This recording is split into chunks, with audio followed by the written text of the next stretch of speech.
Okay, it's preparing to live stream the meeting. And now it's setting up.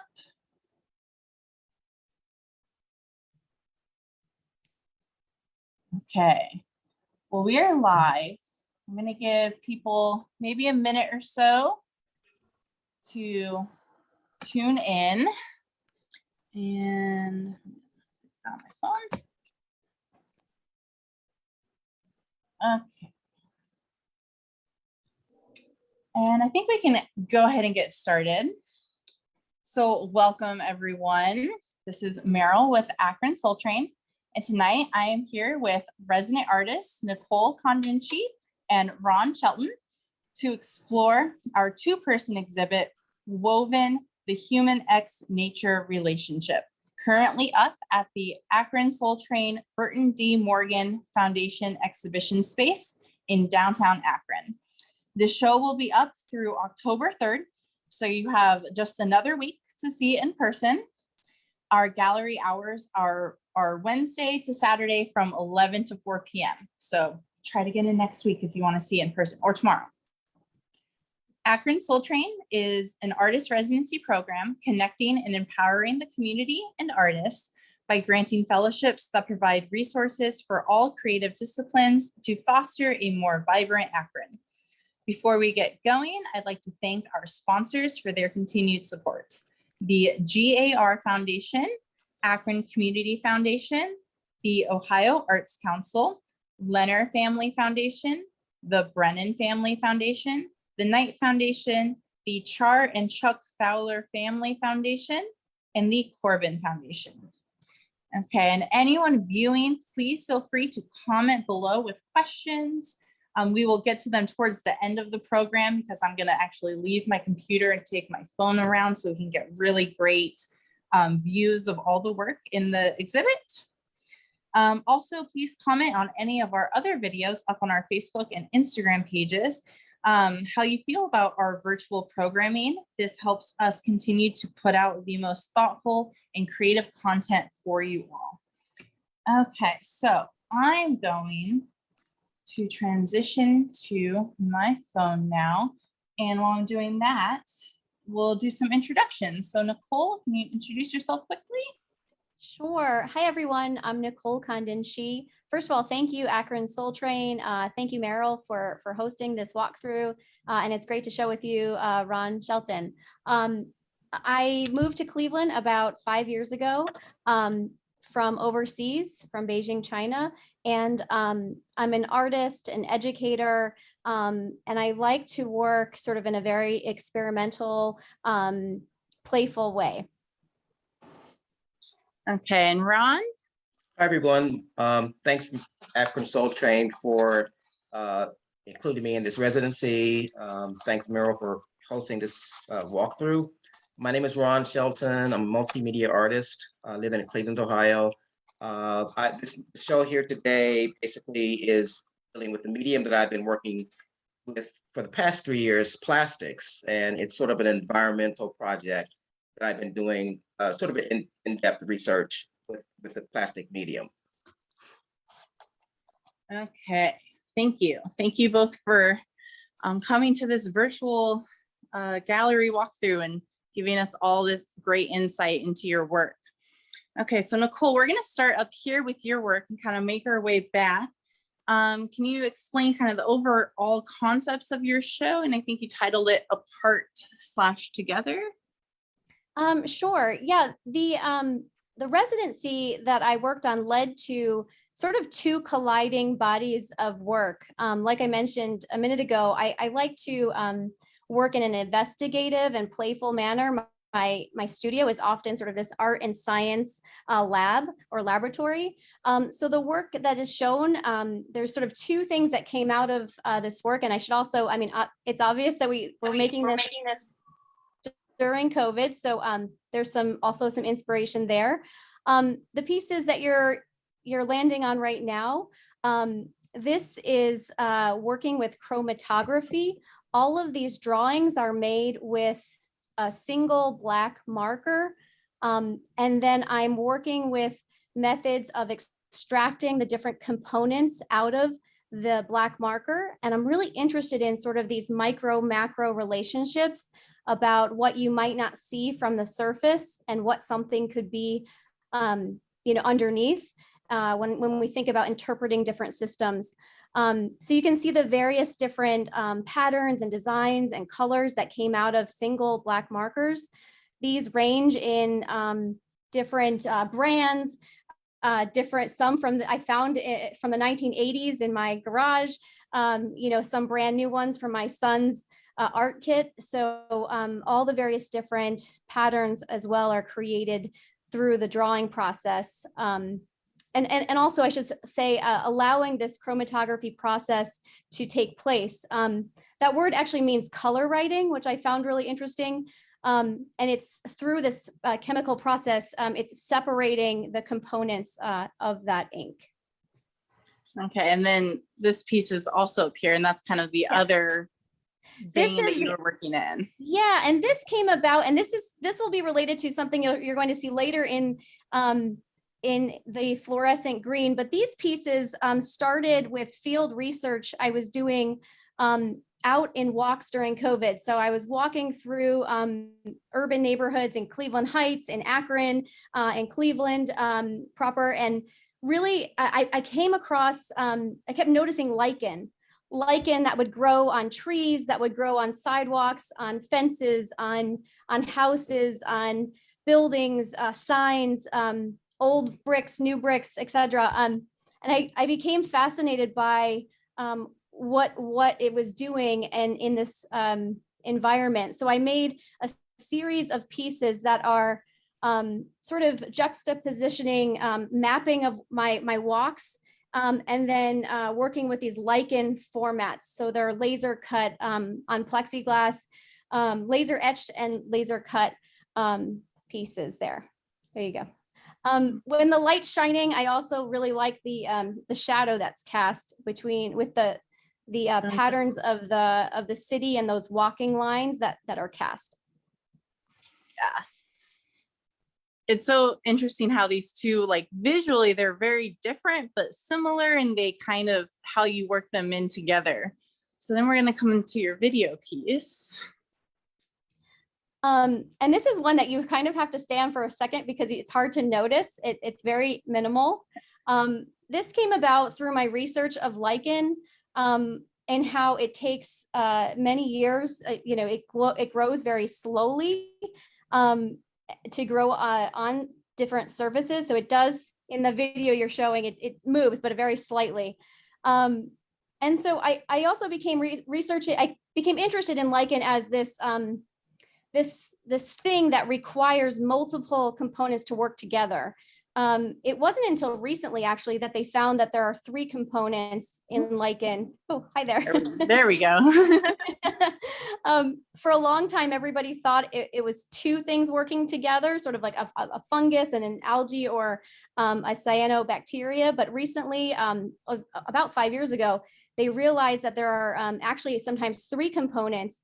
But essentially, I'm really interested in how lichen it requires teamwork. And I thought that was really fitting for sort of the climate and where we're at right now. Okay. And then we're going to move to the 2 kind of larger installations. Did a lot of experiments with this chromatography, right? Yeah, chromatography. And I think, yeah, you said, yes, I have done a lot of experiments, and I think showing it as a large wall installation, I was hoping it would exude this idea of an experiment, right? An experiment, you have to do multiple different trials and tests and see what might work. And I'm also really surprised to see it in this space with the humidity. It's starting to kind of take on this organic, wrinkled, kind of almost flower-like format. You can see this one actually that you're on right now, the patterns from the very, very inside circle. I'm making a drawing in black marker. And this one was taken from one of the lichen patterns. I tried various different shapes to initiate the drawings, but this one in particular was from lichen. You just happened to stop on that one. So did you start with the inner part and then go out? Like, so you No, start so with those little dots, or? a really great question, Meryl. That these are just small singular inner drawings. So for example, maybe a circle or some dots in a radial format. And that is the only drawing that is done. And through the process of chromatography, the rest of the drawing takes place. And so part of this generative process is always a surprise. I never can fully anticipate. I've done enough that I can somewhat anticipate what might happen, but I can never fully know exactly what may happen. The wrinkle or fold of the paper, the speed in which the water is, like the density or materials, there's always something unexpected about the results. And it's so interesting to see the different markers, how they yield different results, because each piece is so unique just between them. And yeah. I did find it's really funny that even two markers that look very similar, but are two different brands, you might, it completely will shift what is actually the marker is comprised of. Yeah, and it kind of goes back to even just color theory, like what makes up black ink. And I don't think it's something that a lot of people think about in terms of like markers.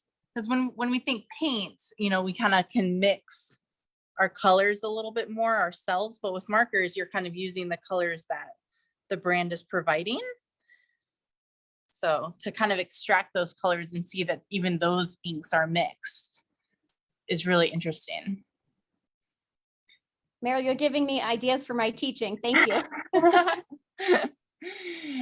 And I've gotten to look at this for a while. So each one is just so different and mesmerizing. And then to see them all in this grid format, you show a lot of things in kind of grids. Can you talk about maybe that a little bit? Yeah, I think there's almost this like organizing the chaos or maybe trying to sort of like organize the experiments in a sense.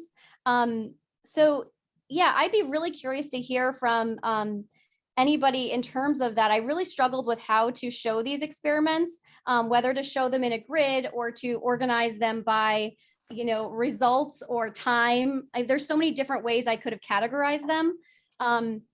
But I felt like showing them against the gray wall was really helpful because I felt like it needed a neutral background and way to distinguish the paper. But the grid, again, I think it's a matter of trying to find organization and trying to categorize. And then I think here the scale was particularly important because they're quite small pieces, and then having such a large installation of them, having so many, the quantity and then the scale of the wall, I think helps to get at this idea of the artist scientist and making experiments in the studio lab. Yeah. Oh gosh, I had something and it just went out of my brain. I'll think of it. Okay, and then across from this, we have this installation piece, which is in the other vein that you were talking about. Yeah, and this is going along with the lichen series, where I'm really channeling the amount of walks that I was, with the field research. And actually, you're landing on a few here. I decided to include Akron as I walked and discovered new places within Akron during the residency. So here, what you're looking at are laser engraved overlays of maps, zoomed in and partially crafted to work within the lichen shapes. And you can see the larger pieces. Some are of my local neighborhood in Cleveland Heights. And here, this was tying to this idea of really thinking about reimagining our relationships, our relationship with nature, and how we might work together, create together versus, being so separate. Yeah, I think that's really important, especially in this time when so many of us were in isolation or are still in somewhat partial isolation, to kind of view our community in this way? Another thing I was thinking about when I was researching lichen, they're also bioindicators of air quality. So living overseas, actually, I didn't see very many lichen, even though supposedly they're found everywhere. But in the area I was living in a very urban central area with a high level of pollution, it's very difficult for lichen to grow, right? So I was also really interested that these things that we actually, while we know something about lichen, I was thinking about how they could be helpful in the future, because we still don't know a lot about lichen, and it could be sort of a key to the future. Or, for example, I read an article that lichen survived on a trip, to outer space. Like they brought it and they brought it there and came back, and it was still able to survive. So I think that maybe we need to learn from lichen, learn from the way it's surviving. In certain cases with pollution, it doesn't thrive, but in other areas and other ways it does. And that kind of goes into you're talking about in your artist statement, symbiosis and lichen, and then how that kind of relates to like relationships in certain regards. Yeah, I'm thinking about how we have to create together, and think about how we need to partner better in this world. And then can you talk a little bit about I get so many questions about this material, and I just love how it looks like it's backlit. Yeah, so I worked with this material in a previous project in a different color, and the fluorescent nature of it, I specifically chose it when I thought about and researched lichen, and I was thinking about this possible I don't know, futuristic or way that we might learn from it in the future. I thought that this material kind of that sort of glowing futuristic notion of it kind of worked well with the project. So it's an acrylic based fluorescent where I can laser cut it and laser etch into it.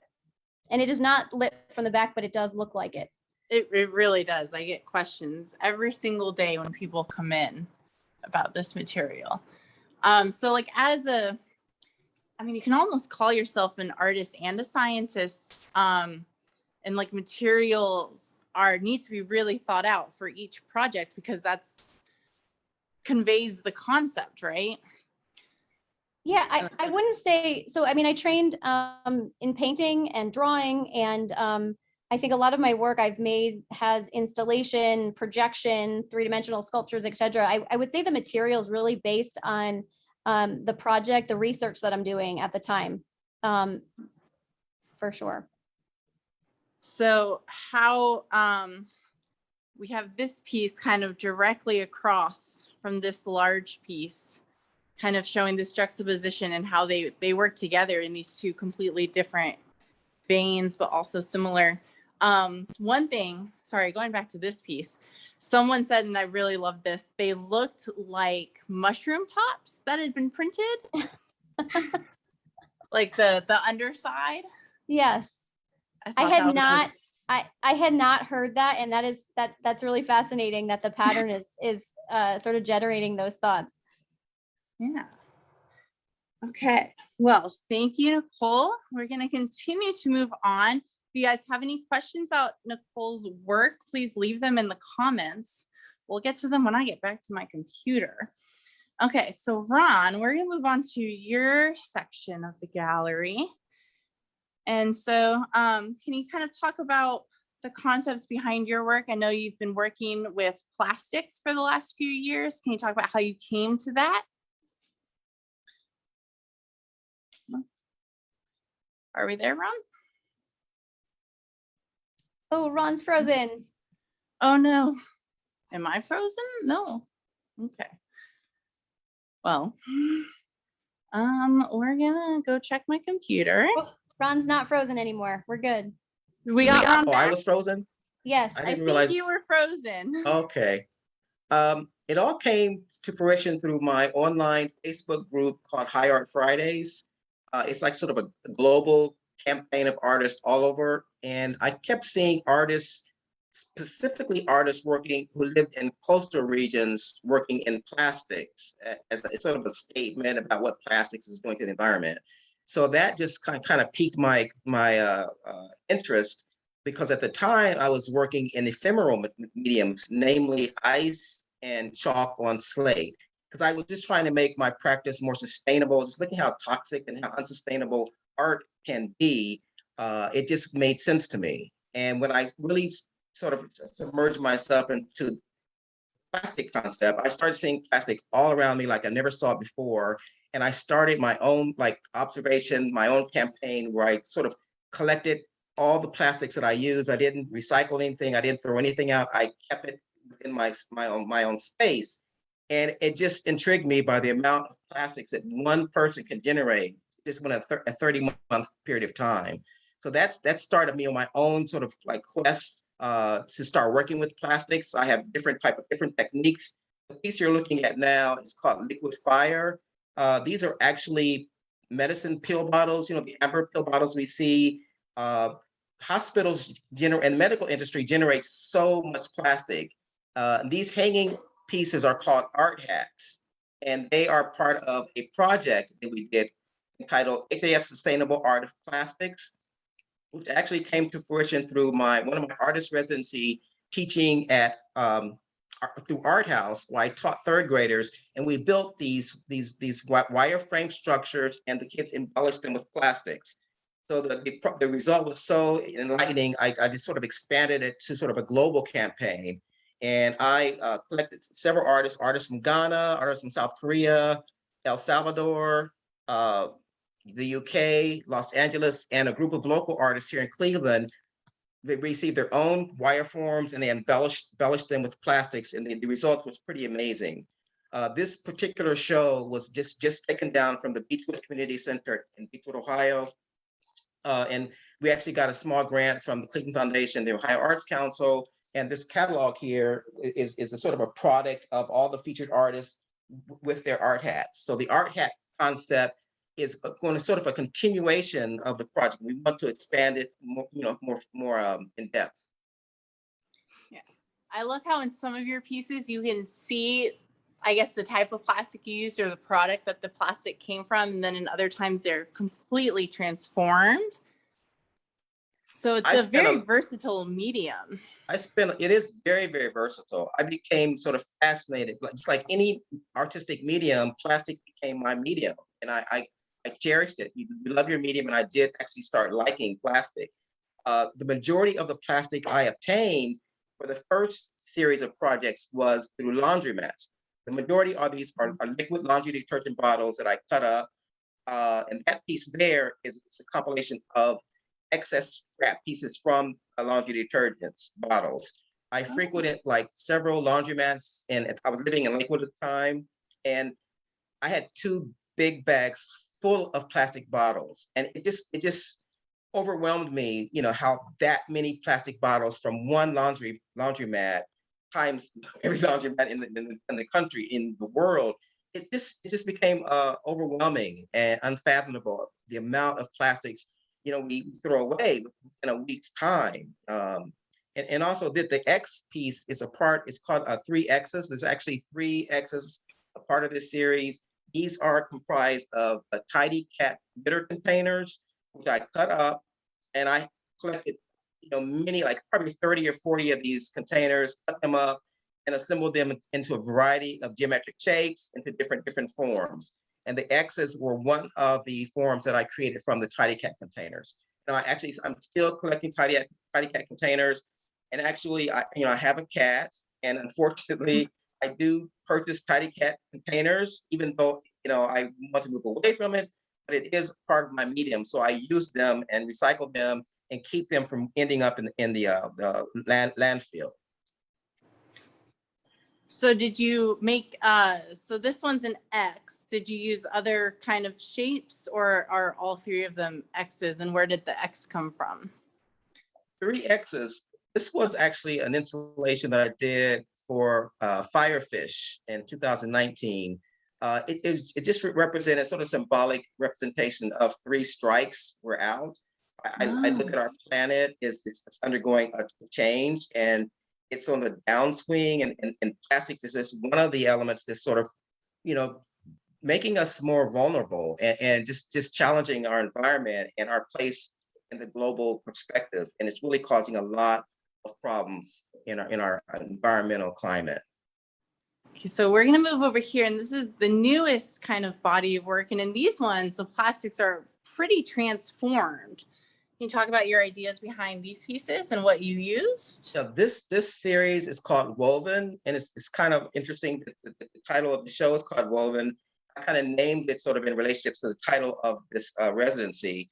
These are primarily plastic bags that I cut into strips, and I created these handmade looms, where I created the work from a loom thread, and I just cut strips of plastic bags and just wove them into, you know, shapes and different designs.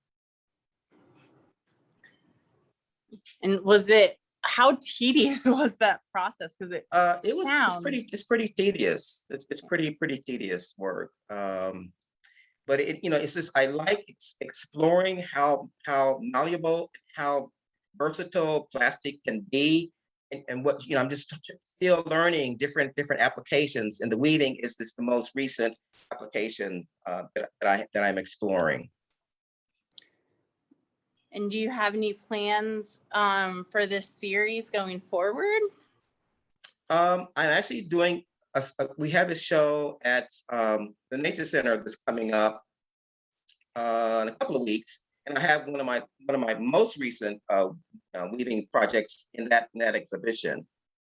So I'm going to continue the weaving, and I find that like antique frames are really wonderful to make looms out of frames. So I'm going to be exploring with larger formats, a variety of frames, and really gives a nice depth, and quality to the project when you're using, a really antique like frame as the format, as the loom structure.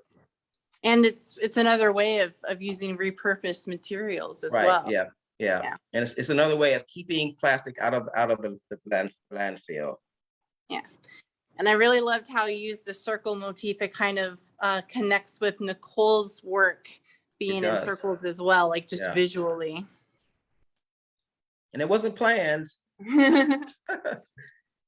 That's us at the gallery. That's you guys having great ideas. So were these bags all these different colors, or did you pick the colors from certain bags? The bags are all these different colors, and unfortunately, these are all, like different grocery stores have a certain type of bag, a certain color bag. So primarily, the majority of bags are blue. And again, because plastic is my medium, I have been using, when I buy my groceries, I sometimes get the bags to use them as my art. So I sometimes feel guilty, like walking out of the store with a handful of plastic bags. I feel like people are watching me, and they said, this is the plastic guy who's really trying to be sort of environmental conscious, but yet he has these plastic bags. But, I do use all the bags that I create. I'm still saving the bags from entering into, the waste stream. Okay, and then we're going to go on to some of these larger pieces. These pieces here, these are all actually still a product of the laundry bottles that I cut into 3-inch by 3-inch squares and wove them together. The weaving process is sort of a major element in the majority of my work. In this series was actually on display as part of, I was selected for one of the artists in Cannes Triennial 2018. And this was my debut of my plastic works. And these were actually like in cylinders, large cylinders that hung in the stairwell at 78th Street Studios, which had been up for like 2.5 years. And I just recently took them down. So this series in the back is specifically from the exhibition at Cannes Triennial. And yellow has become sort of a symbolic gesture, where yellow is frequent. I frequently use yellow in practically every project. and it has like a significance of being like a sort of like a caution or warning or crisis. And how has, we talked about this a little bit in our past discussion, which any viewer can see on Facebook. We did a panel discussion about plastics and using art as an tool for environmentalism and for teaching. So if you'd like, check that out. It's on our Facebook page. But we talked a little bit about kind of forming different techniques, and they're not being, I guess, rule book or a textbook that tells you exactly how to work with these materials. So you're kind of forming these very different techniques in like weaving and different weaving styles. Can you talk a little bit about that? That was actually an artist named Patrick Toggle-Turkson. The majority of my work is inspired by other people, like Patrick Toggle-Turkson, and there's several artists in Ghana. There's a lot of Ghanaian artists that works with tiles, different mediums of tiles, and they weave them together. So Patrick basically gave me sort of an instruction how to do the weaving of tiles. So I learned from I've been inspired by through a lot of the artists who are also members of High Art Fridays, and like Taeyeon Kim, she does weaving. So I was sort of inspired by her practice, her technique to employ my weaving project. So nothing is like, original or I invented the wheel, but it's sort of the adaptation of other artists who are part of my collective that have been inspirational to my practice. Okay. And that those pieces on the bottom are like plastic marbles. I take pieces of like soft plastic. This is sort of one of my own techniques, right? And I wrap it in plastic and I melt it. And I melt them in creating these wonderful like round structures, and they remind me of marbles. So they're somewhat semi-smooth, but I just love the color variation. That's what gives them sort of a marble-like quality. No, that definitely makes sense. It's almost like bead work. Yeah. And then we have the bottles. Looking up. And this project, it's called Dreamweaver. These are created by my own plastic from juice bottles. These are all juice bottles that I cut. So, and just, I still save everything, the plastic that I have, I save it. So a lot of the stuff, this particular piece was created by all the plastics that I basically had in my own, living use. Do you have a specific tool that you use to cut the plastic? Some really good scissors. And I also have a table saw for the heavier plastics, like the Caddy Cat containers are heavier.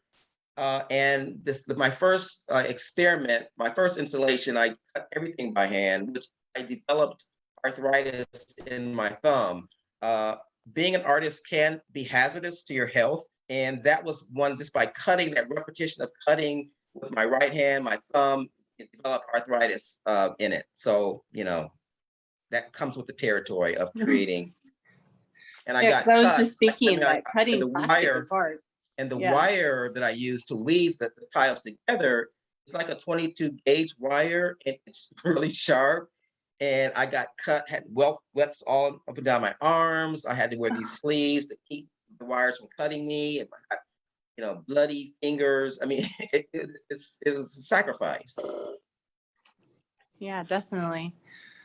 Okay, well, I'm going to make my way back to my computer. So if you have any comments or questions, get them ready. You can post them in the comments and we'll have a discussion between the three of us. And so I'm just going to make my way back and get that all set up. One last kind of view as I walk through the space.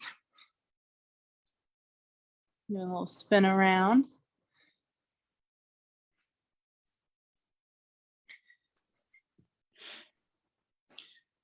Okay.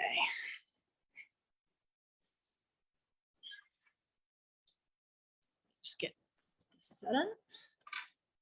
Okay, I'm gonna come back here. And I'm back. Okay, I'm just gonna check Facebook really quick to see if you guys have any comments. Please put them in the comment section. So the show is titled Woven, Human X Nature Relationships. And Ron kind of touched upon how his work, obviously, it's woven. But can you guys kind of discuss how you think that kind of embodies the show overall, with the both of your work together? Nicole, you raised your hand. So you Yeah, can no, speak. the one question I immediately thought about as soon as you started with your cell phone, and I don't know why it didn't occur to me until today and seeing the shot of the back wall. Ron, this could be one of those coincidences with the circle again, but the big X on the back wall made me really think about the title even more, right? And again, I don't know if that was intentional, but it just dawned on me that really kind of ties things together. So that was getting at your title, but not fully. Yeah. Yeah, the I X was kind of comes Christine, from that cross relationship. I wish Christine was here, that she could sort of give her approach to how she named or titled the show, because there is a correlation and a parallel with my work. So, Yes, so we kind of take artist statements and look at the work from both artists, and we try to use some of the wording or the nature of the wording. So I think the X was technically a stylistic choice, and also it's like that kind of crossing between in the aspects of relationships.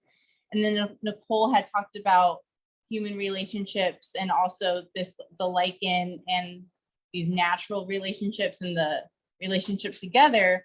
And then with Ron's work, it's more our relationship to our environment, our relationship to our consumer products, things like that. So it's very open-ended, but wanting to kind of encompass and lead into something. Let's see, do I have any other questions? Oh, Nicole, did you find that as you did more of the chromatography studies that you could like control it better, or that you were, I don't want to say getting better at it, but getting, if you had any desired results or desired designs that you were looking at for or looking into? Yeah. It's such a valid question because it's something I struggle with. Yes, I did get better at anticipating because I started to learn sort of different techniques of what would happen and how I could control things. I don't know if I mentioned it earlier. These started in like a laundry room in my house. Like and all the work is made during this residency, the last few months. And so they started off in a much slower manner. And then I learned a trick and I'm like, oh, these are faster. I could try this. So I got better at anticipating things based on the initial drawings and my setup. But I struggle with it because I don't know that I want to be able to control. Part of this project is out of my control. So there's this balance between control and letting something naturally form. Yeah. Without the artist's hand. Yeah, I could see that being a little bit of a struggle just as an artist or as someone that wants to draw just in general. And you're using filter paper, correct? Is there a reason behind like the materials? I tried various different paper. I thousands of different kinds of artist paper, of paper found in my house, like tissue paper, paper towels, etc. Filter paper is it's a pretty common use in chemistry classes, and so it's a scientific paper that allows for the capillary action. It allows for the chromatography to happen more readily and more easily. Yeah. And some of the other paper, the pattern of the paper it was distracting. And I felt like with the filter paper, it was more of a neutral ground. Did you have any failed experiments that you didn't bring or show? I have, or is that even a possibility more, of having a fail? Well, yeah.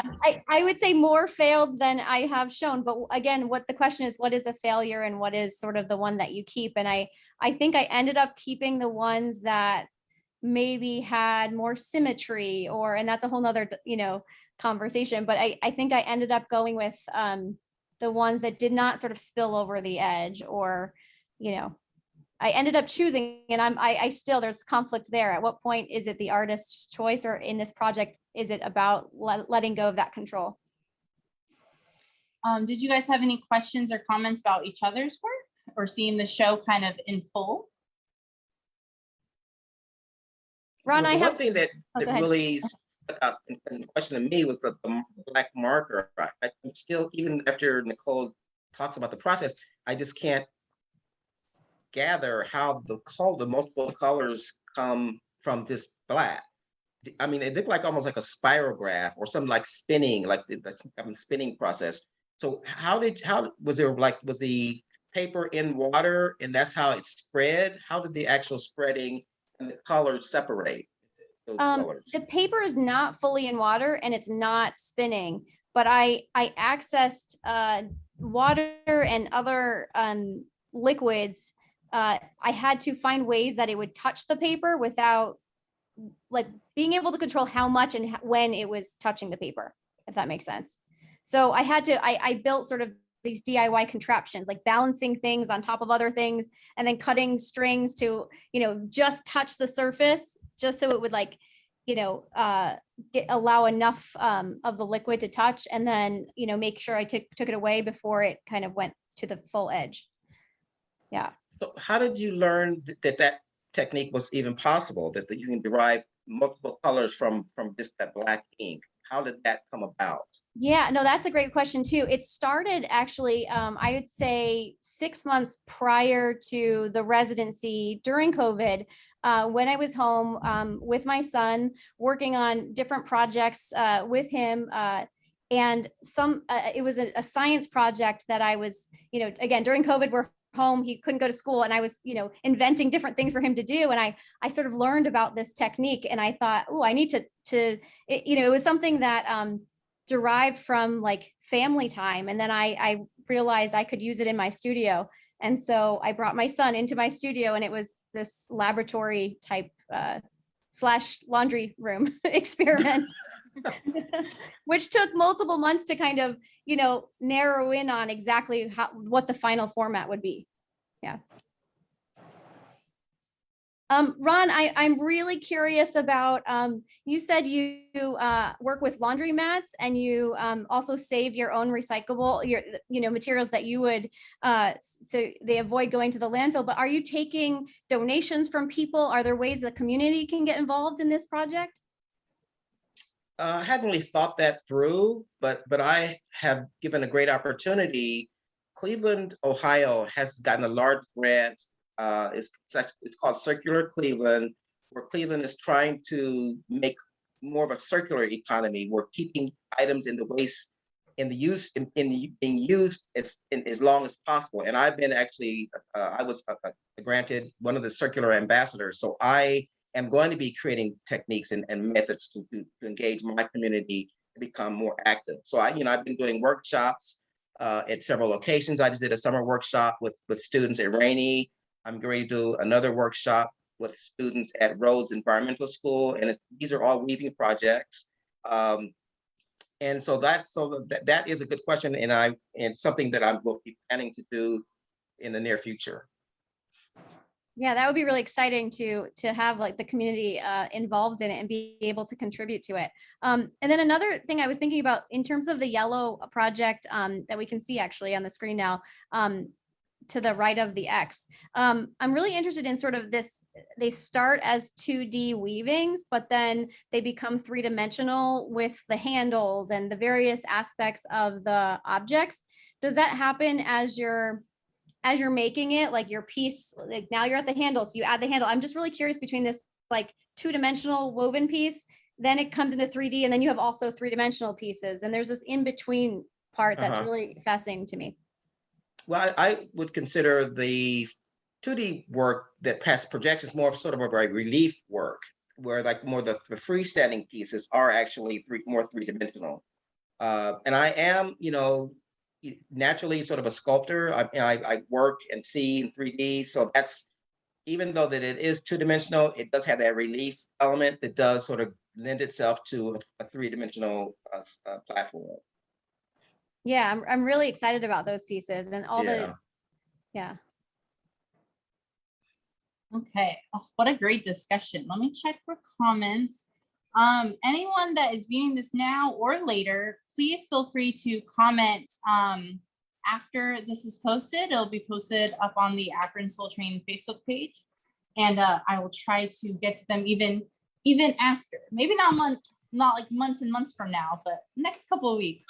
And yeah, please feel free to comment after this is posted. I hope we got to anyone's questions. I think this was a really thorough discussion and really fascinating. Both of you are doing techniques that aren't necessarily considered conventional in the art world. So I think that that's really exciting. So like maybe one more thing talking about that unconventionality of both of your work and kind of how you guys came to that, or how you guys think that that's kind of driving your work forward. Well, I just consider myself sort of a non-traditionalist in many aspects, not just my art, but just my lifestyle. So it just sort of follows through with that whole premise of, approaching things from a sort of a non-traditional platform. But I would quickly like to share, this is one of the weaving projects that was done by John Marshall. These are all like woven together. They started out, each of them are 10 by 12 inch weavings, and I joined them all together to create a large tapestry. So one of my projects is to create like 10 of these from different locations and then have a major exhibition somewhere with like having displayed the large tapestries. So that is sort of an ongoing weaving project that I'm doing with students. Ron, are those that made out of the plastic bags? Those are all plastic bags, yeah. Wow. I have lots of plastic bags for you that I over the Cool. years, so I want to contribute them to a good cause. Great. The more colorful, the better.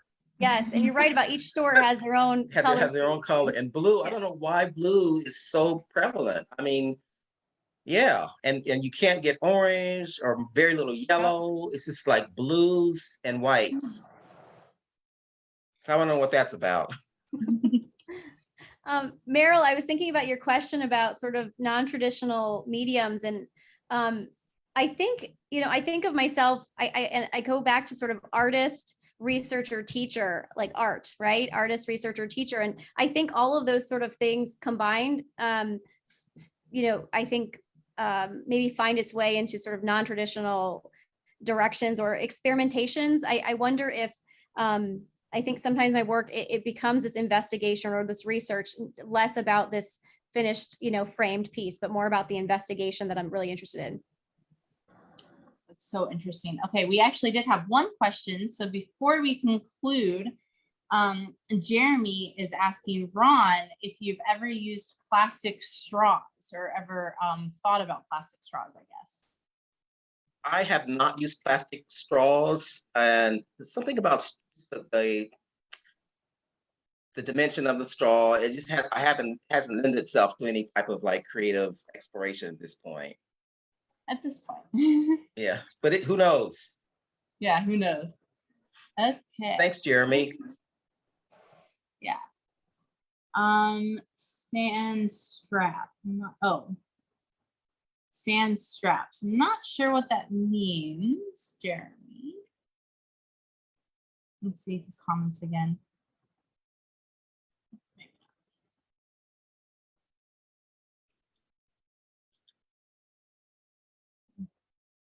Well, yeah, I'm not sure what sand straps means, if that is in regard to the straws or not.